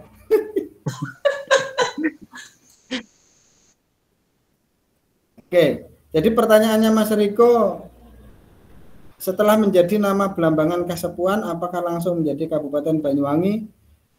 Kasepuhan itu mulai 1767, Mas.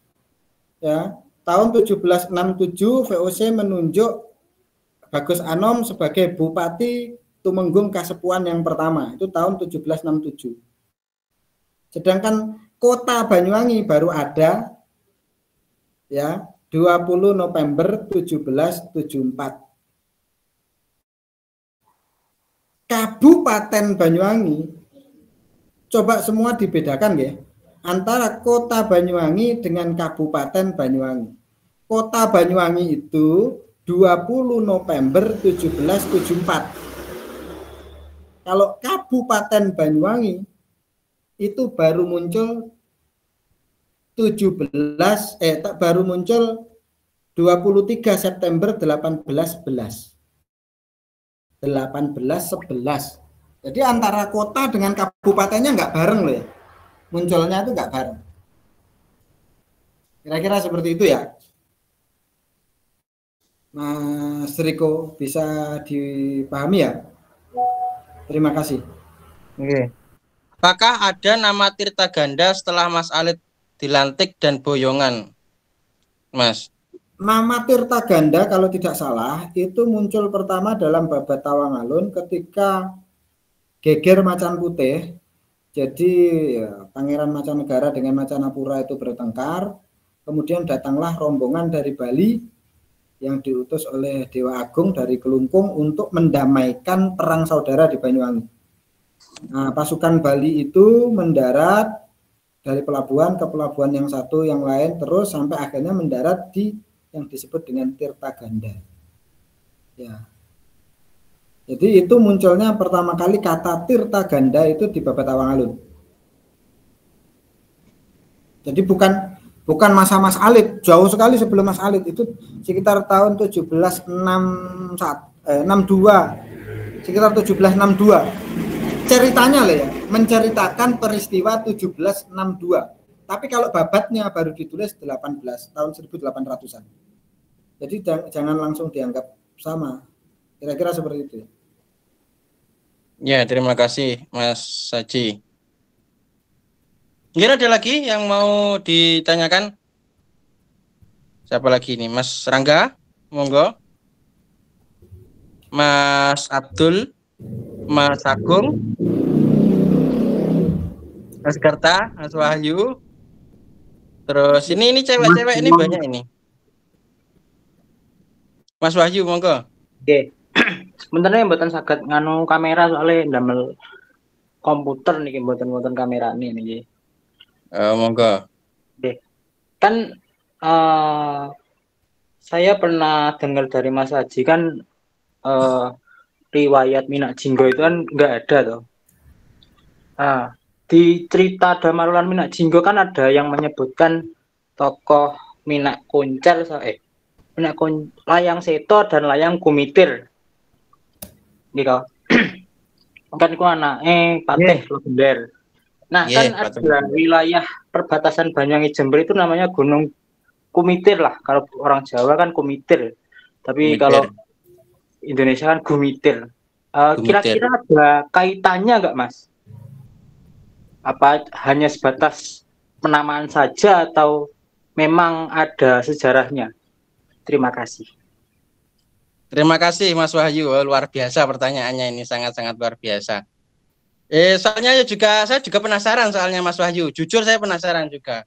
Kenapa kok hanya perbatasan Jember sama Banyuwangi kok ada namanya Gunung Kumitir? Ada lagi di daerah Kabat Mas Wahyu, di sana juga ada namanya Kedayunan. Oh, jangan-jangan ini rumahnya Dayun ini kan gitu Mas Wahyu. Gak usah ditambahi lah pancingannya, gak usah ditambahi. Ketika Mas Wahyu baru memulai pertanyaannya, saya itu sudah nyambungnya bukan Kumitir. Saya ini khawatir. Khawatir. Nah, Mas Anang, Mas Candit ya, langsung rumah kali-kali mah. Sekali-kali. Oke, Mas Wahyu tentang ini Mas Wahyu ini dari dari tim media yang kemarin podcast di rumah. Nanti bisa disaksikan di YouTube-nya On the Way warga sekitar Banyuwangi 24 jam Mas. Ya, Banyuwangi 24 jam On the Way warga sekitar gitu. Jadi Harjaba sudah banyak saya sampaikan di sana, teman-teman bisa melihat di YouTube Banyuwangi 24 jam OTW. Nah, tentang Kumitir tadi, jadi begini. Kalau saya menganggap itu semua adalah legenda ya. Itu semua adalah legenda. Kalau mau dibawa ke toponim nama Kumitir yang ada di perbatasan Banyuwangi Jember, kalau mau dibawa ke toponim lain juga bisa. Jadi di Trowulan itu juga ada namanya Kumitir. Ya, yang kemarin diketemukan Kedaton Wetan temboknya itu kan di Kumitir, Kumitir Trowulan.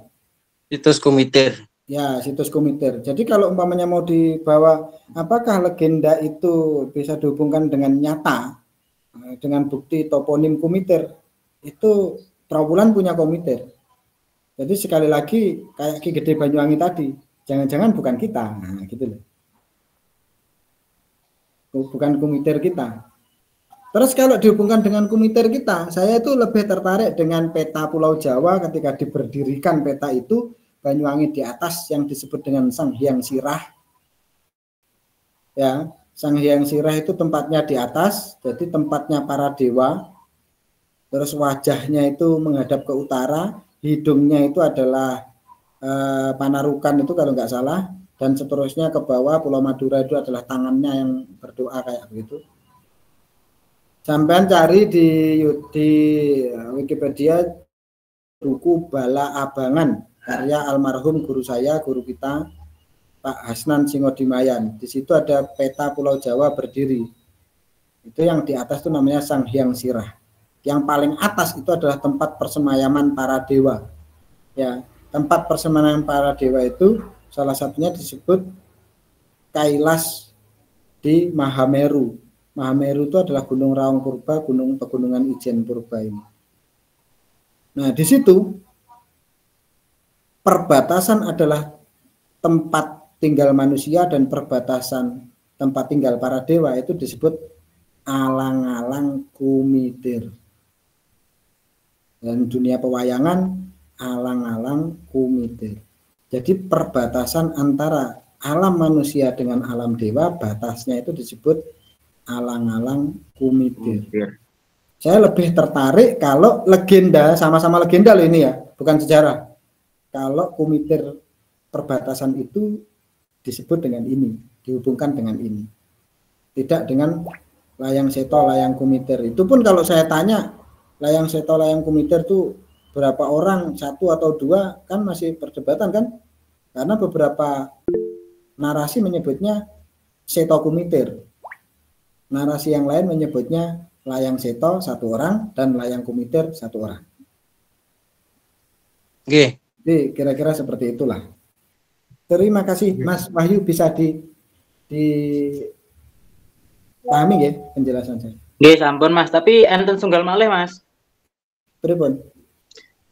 Teng Benculuk niku kan wonten petilasan Ki Wiramanggala nek gak salah namine.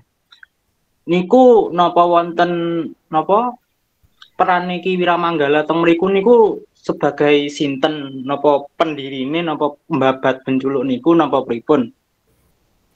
Nggih, kalau tentang Ki Wiramanggala itu sumbernya dari SB ya. Saya yang pertama mengangkat nama itu Ki Wiramanggala. Beliau adalah kira-kira kalau sekarang tuh mantri itu, kalau sekarang tuh mungkin camat lah, setingkat camat.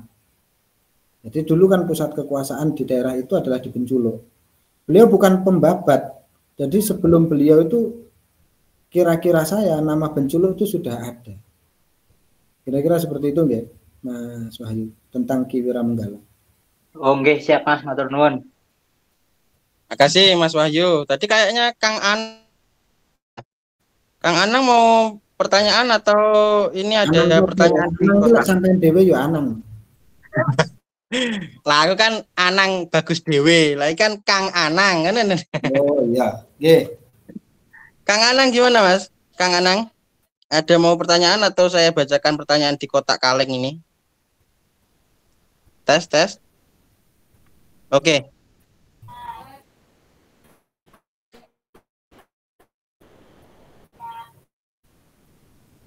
Oke, Kang Anang. Kalau gitu saya bacakan Mas Haji, ini ada pesan di kotak. Ngapunten Mas, Tirta Ganda itu sebuah pelabuhan ya? Kalau iya, apakah bertempat di Ulu Pangpang, Banyualit, apa di Pelabuhan Bum? Atau jangan-jangan di Ketapang, kan gitu. Itu tambahan saya, Ketapang itu tambahan saya. Maka Mas Haji, apakah Tirta Ganda itu sebuah pelabuhan? Kalau iya, apakah bertempat di Ulu Pangpang, Banyualit, apa di Pelabuhan Bum? Monggo Mas Haji. Ya, Tirta Ganda kemungkinan ya di Pelabuhan Bum itu. Halo. Karena di selatannya ada semenanjung kecil, itu menjadi pelabuhan lain karena VOC pernah bikin benteng di situ untuk mengamankan Tirta Ganda, itu salah satunya. Jadi menurut saya Tirta Ganda itu lokasinya ya di Bum itu. Oke. Monggo Kang Anang sudah Yes, bergabung. Assalamualaikum. Waalaikumsalam warahmatullahi wabarakatuh.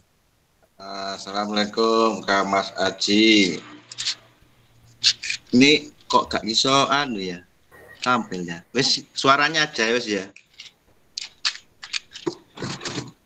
Saya itu kalau dengar sejarah malah ngantuk ya Mas. menikmati gitu loh. Dari tadi itu malah menikmati aja gitu. Jadi ya salut lah sama Mas Aji yang menggagas ini sejarah menguri-nguri ini luar biasa ya iniannya, kekonsistensiannya. Karena sudut pandang saya gini Mas Aji, ada postkolonialisme itu kan yang sementara saya amati yang membuat otak saya itu nggak bisa jalan itu kan selalu situs yang mati itu. Sedangkan kita manusia itu kan peradaban itu tidak hanya sesuatu yang mati, artinya budaya itu seperti ini ya, yang mungkin bisa diluruskan ya. Jadi masa kelam bangsa ini kan juga ditandai dengan kedatangan agama Islam dan juga hilangnya bahasa kan gitu. Masuknya bahasa Indonesia Melayu ini loh Mas Haji. Selain juga kekayaan budaya dan moralitas kita itu hilang bersamanya gitu. Jadi kayak postkolonialisme itu membuat kalau istilahnya radikalnya kita bilang kan Indonesia itu tidak pada sejarah feodal yang sebenarnya. Kita kan negara feodal sebenarnya, negara yang bagi-bagi kekuasaan,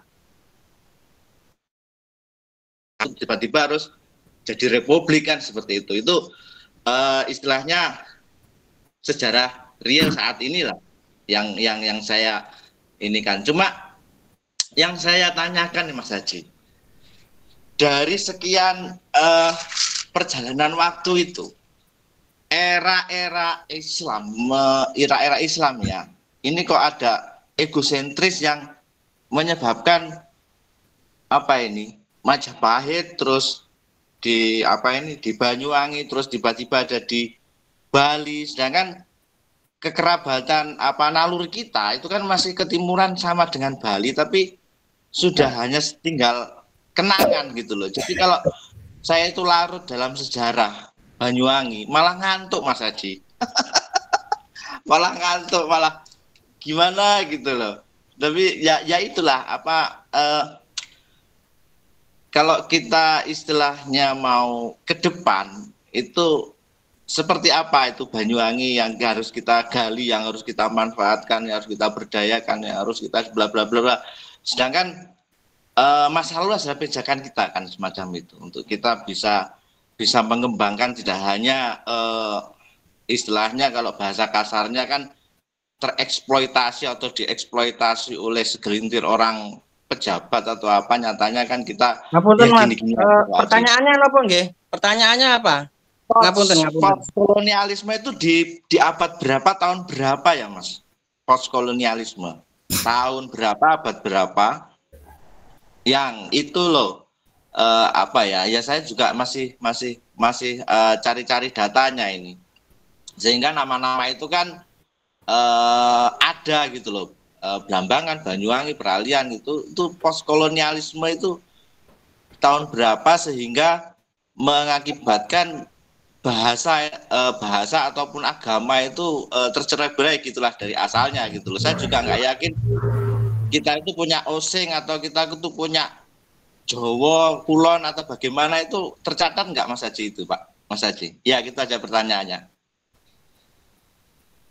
Ya, terima kasih Kang Anang. Monggo Mas Haji, jadi postkolonialis itu ada di tahun berapa dan abad berapa Mas Haji?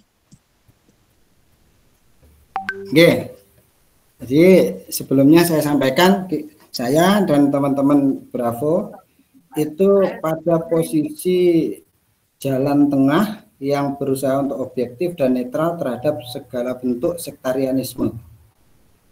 Pertanyaannya adalah postkolonialisme. Saya akan mengambil yang paling awal, bahwa Pulau Jawa itu tanah kosong, kemudian didatangi oleh Pithecanthropus erectus, terus kemudian didatangi oleh kolonial Homo sapiens yang mengusir Pithecanthropus semakin ke timur. Itu adalah postkolonialisme pertama. di asli di Pulau Jawa ini. Tidak ada Pulau Jawa tanah kosong. Ya. Yang paling asli siapa? Tidak ada. Kalau yang pertama datang mungkin golongan Pithecanthropus itu yang paling awal. Austronesia dan lain sebagainya itu. Sehingga kemudian mereka dikalahkan oleh kolonialisme pertama, yaitu orang-orang Homo sapien. Yang kemudian mengalahkan orang-orang yang lebih tua itu. Oke, itu postkolonialisme yang pertama. Ya. Terus kemudian kita masukkan ke legenda.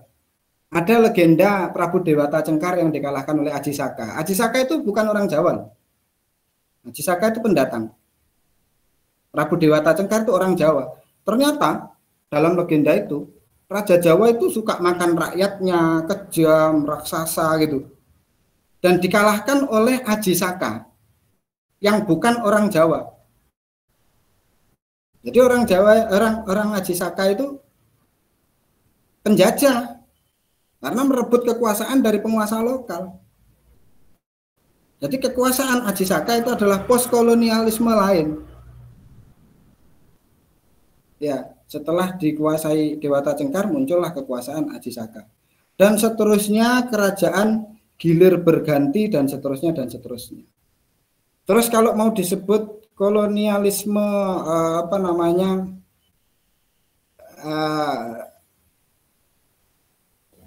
sejak fact history itu ya, sejarah yang katanya Demak menghancurkan Majapahit, Islam menghancurkan Hindu. Tidak sepenuhnya tepat itu. Bahkan mungkin lebih tepat kalau Majapahit menghancurkan Kesultanan Aceh, Hindu menghancurkan Islam. Kalau mau dibuat sektarian seperti itu, berarti ada postkolonialisme Majapahit di Aceh setelah itu. Kan begitu toh pola pikirnya kalau dibuat seperti itu. Jadi hancurnya Majapahit, Hindu Buddha, bukan karena serangan Demak Islam. Saya sudah buktikan, sudah banyak juga saya bikin tulisan, sudah banyak saya sampaikan di forum-forum, hancurnya Majapahit Trowulan 1478 itu karena serangan dari Girindrawardhana dari Kediri, bukan oleh Raden Patah dari Demak. Jadi tidak ada cerita anak durhaka melawan bapaknya, Islam melawan Hindu Buddha, tidak ada. Itu bahkan murni pertengkaran politik, perebutan kekuasaan antara Hindu Buddha Majapahit dilawan oleh Hindu Buddha Kediri. Keling. Jadi kira-kira seperti itu. Setelah itu adalah postkolonialisme Majapahit dan postkolonialisme Keling. Ya, kalau terus yang mau dibahas yang mana? Kan banyak postkolonialisme. Dan kita lanjutkan lagi kemudian ke Demak yang menghancurkan Kediri. Itu kan bukan karena faktor agama. Demak menghancurkan Kediri itu karena berebut klaim sebagai sama-sama penerus Majapahit. Habis itu Kediri runtuh, muncullah kekuasaan Demak. Demak pindah ke Prawoto, Demak pindah ke Pajang, terus kemudian terpecah antara Mataram dan Surabaya. Kemudian pihak Pangeran Arya Mataram dan Arya Jipang pindah ke Palembang, kemudian berdirilah ke Panembahan Mataram. Itu semua menunjukkan postkolonialisme Demak dan Pajang atas Jawa. Dan muncullah kekuasaan Mataram. Kemudian Mataram menaklukkan daerah-daerah lain. Artinya Mataram juga memunculkan kolonialisme Mataram terhadap daerah-daerah lain. Ya, sampai Sultan Agung itu oleh penulis Eropa dikenal sebagai Sultan Agung itu dikenal sebagai Genghis Khan dari Jawa karena menghancurkan kebudayaan Jawa pra Mataraman. Nah itu. Jadi itu belum kolonial Hindia Belanda loh, belum kolonial VOC, belum kolonial Inggris, belum kolonial Jepang. Artinya memang sejarah itu silih berganti. Kalau dibawa ke Banyuwangi, dimulai dari mana? Ya dari kolonialisme yang mana? Peninggalan manusia purba di Glemor banyak, peninggalan manusia purba di Wonosorejo ada juga. Terus kemudian didatangkan oleh siapa yang di Gunung Raung itu, Mas Anang? Resi Markandia. Ya. Ya. Kemudian dengan kedatangan Markandia itu kan juga bentuk penyebaran agama Hindu terhadap penduduk pribumi pertama yang dianggap belum mengenal agama. Jadi seperti itu loh konsepnya. Jangan kemudian kita sektarian bahwa ini begini itu begitu karena kedatangan ini merusak yang itu. Enggak, ya memang sejarah itu begitu. Lihat aja sekarang kan setelah Indonesia merdeka, pergantian pemerintahan biasanya menyalahkan pemerintahan yang lama karena kurang begini. Sama aja dari dulu juga kayak gitu. Urusannya politik bukan urusan yang lain. Ya jangan melebar-lebar ke yang terlalu jauh. Kita kembali ke Harjaba bahwa penetapan Harjaba sehingga menjadi tanggal 18 Desember ini adalah kelompok-kelompok yang terlibat waktu itu, terutama yang kemudian ikut dalam sidang-sidangnya di DPRD, yang memutuskan bahwa 18 Desember ditetapkan sebagai Harjaba. Adapun kelompok yang usulannya tidak diterima kemudian memunculkan tanggal-tanggal baru dalam diskusi-diskusi tertutup di antara kelompok mereka, itu sah-sah saja karena kita negara demokrasi bebas dan tidak otoriter sehingga semuanya bisa didiskusikan di berbagai tempat. Forum ini sekali lagi tidak dalam rangka untuk menggugat hari jadi Banyuwangi 18 Desember, tidak juga untuk mengusulkan tanggal lain yang mungkin lebih tepat. Saya tadi bersama teman-teman Bravo dan di sini ada Warisan Adiluhung, terus juga ada Widya Blambangan, ada Historical Tour dan lain sebagainya. Itu semuanya dalam rangka menunjukkan bahwa antara 1983-84 hingga penetapan tahun 1995 itu ada sekitar 11 tanggal yang dibahas, dikaji, didiskusikan, diriset secara mendalam sehingga diputuskanlah 18 Desember. Kira-kira seperti itu rangkaian acara kita. Jadi tidak dalam rangka menggugat, menyalahkan atau ingin mengusulkan tanggal yang lain, tidak. Kalaupun ada kelompok lain yang ingin mengganti, mengusulkan, dan monggo. Jadi saya mendukung siapapun yang mau melakukan apa. Yang penting sejarah Blambangan, sejarah Banyuwangi bisa kita nikmati dan kita wariskan dengan rasa bangga kepada generasi penerus. Dalam sejarah itu kan kita mengambil hikmah. Ya, itu kira-kira. Monggo, Mas Anang. Terima kasih Mas Haji. Mohon maaf yang sebesar-besarnya yang mungkin kepada para peserta juga. Ini waktunya di Bali sudah pukul 10 ya, sangat malam sekali. Juga keterbatasan waktu, jadi sehingga kita harus mengakhiri acara pada malam hari ini. Sebelum acara pada malam hari ini saya tutup, ini ada yang dari Ketua Bravo, monggo Mas Salif.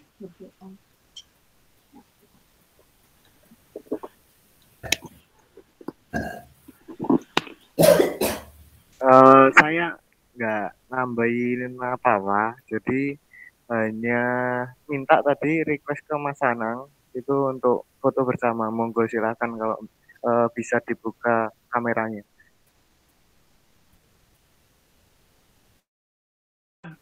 Biar bisa menjadi dokumentasi, kita buka kamera kita perlihatkan kegantengannya. Yang ganteng kabeh lah. Lola itu kan ada perempuan juga, kegantengannya juga ada perempuan juga itu yang menghadiri. Jadi nggak cuma ganteng gitu loh. Monggo. Mudah-mudahan ke depan kita bahas peradaban Cina di Blambangan, Mas Haji. Saya nggak ikut-ikut. Wah, iki. You know it, Ya. Kan ada Tan Hu Cincin di. Iya, tapi saya nggak ikut-ikut kalau bab itu. Nanti melenceng kemana-mana itu. Wong ini melenceng nang dindi. Mas Agung nggak komen plus. Ya, saya pandu ya. Monggo Mas Ali. Dari sini. Ayo guys. 1, 2. Oke. lagi. 1, 2, 3. Mas Agung, aku gini sampean ya mari ki. Mas Agung. Sudah Mas Anang, monggo Mas. Sudah, Mas Ali. Oke, terima kasih. Terima kasih kepada semuanya yang sudah hadir. Terutama kepada narasumber kita yaitu Mas Haji. Ya, Mas Haji, terima kasih yang sebesar-besarnya. Kesuwun hang akeh pokoknya. Iya, aku tiku ya. Ono Banyuwangi nih. Hari jadi Banyuwangi iki. Pokoknya hari jadi Banyuwangi iki kudu seneng kabeh, kudu ngerasa bangga, heroisme pejuang-pejuang kita semua. Nggih. Matur nuwun, matur suwun. Saya juga matur suwun kepada semuanya. Terima kasih. Saya tutup acara ngabab 14 pada malam hari ini. Wabillahi taufiq wal hidayah. Wassalamualaikum warahmatullahi wabarakatuh. Rahayu. Waalaikumsalam warahmatullahi wabarakatuh. Mas Agung, saya OTW Mas Agung. Wabarakatuh. Mas Agung. Saya OTW. Masih mau tanya satu kali ditutup wis gak apa-apa. Ben japri aku wong. Enggak, yang mau keluar silakan. Oke. Siap.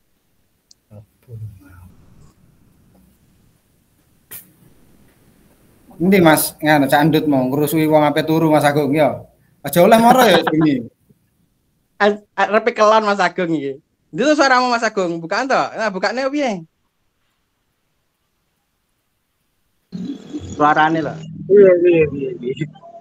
Saya nyimak. Candut aja oleh moro wis bengi wayahe wong turu kok ngrusui ae. Dina apa ta iki mau? Dina